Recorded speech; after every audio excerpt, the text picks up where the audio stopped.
Hello and welcome to another The Race Zone channel video. We will be covering Giro d'Italia once again.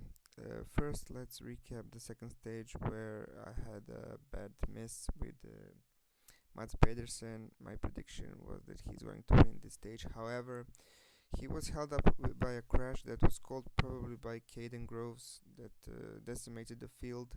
Some GC favorites lost time like Tao Guggenhardt and Jack Haig, but it's nothing much.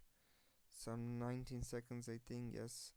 So it's still a long way to go to Rome, and Jonathan Milan won. Congratulations, his first ever Grand Tour stage win. Young Italian, 23 years old, in front of David Decker from Team Arkea Samsung, then Caden Groves from Alpecin, and so on, so on. Fernando Gaviria, surprisingly, only 7th. Michael Matthews, my second pick, but for just 0.2 units. He was 10th. He didn't really have a good position. His team was all over the place in the finish. So, that's it for the second stage. Now let's move on to the third stage. This one is much more interesting for us. 217 kilometers from Vasto to Melfi. Now what is interesting is that we have two climbs. First climb is Valico dei Laghi di Monticchio, third category climb, but 6.3 kilometers at 6.5%. They go all the way up to 700 meters of elevation, and it is a serious climb for all the sprinters. They will have trouble getting over this hill, and then just literally straight after they go over that crest, they have a small downhill, just a couple of kilometers, and then they go up to the Valico La Croce, fourth categories climb, 3.1 kilometer at 6.1%. Again, a slightly easier climb, but 6.1%, 3.1 kilometer, all the way up to 855 meter of elevation. So sprinters will have a lot of trouble here, and it's a long downhill all the way to the bonus seconds.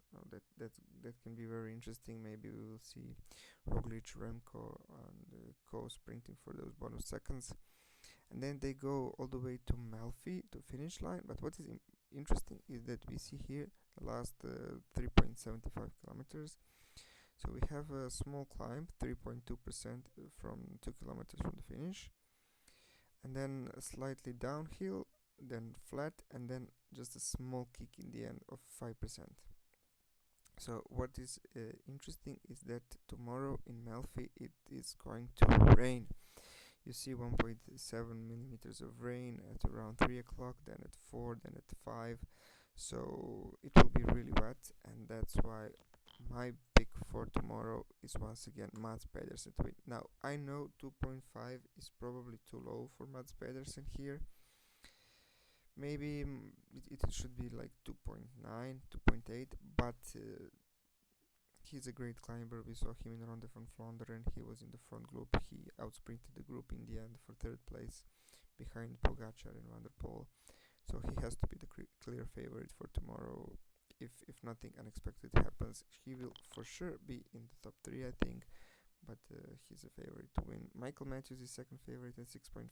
Now that's probably too much for him. I know he won that stage in Ment in last year's Tour de France, but still seeing him today, it was not great.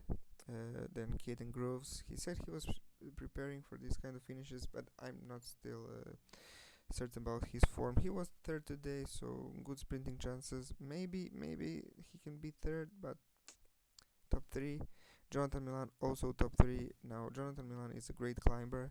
We saw him in Saudi Tour. He almost won that stage that went over that big hill that where Santiago Buitrago attacked. So yeah, Jonathan Milan in the top 3, Vincenzo Albanese, Magnus Cort. Now these are all good odds, but some of them will be in the top 3, I'm sure. Groves, Milan, Albanese, Cort, but I can't just pick one out from them. If I had to make a guess, then I would probably go with Albanese, because he's like 4.5% kick. Yeah, he can do it, I think. He won't have much trouble over those hills near the end of the stage.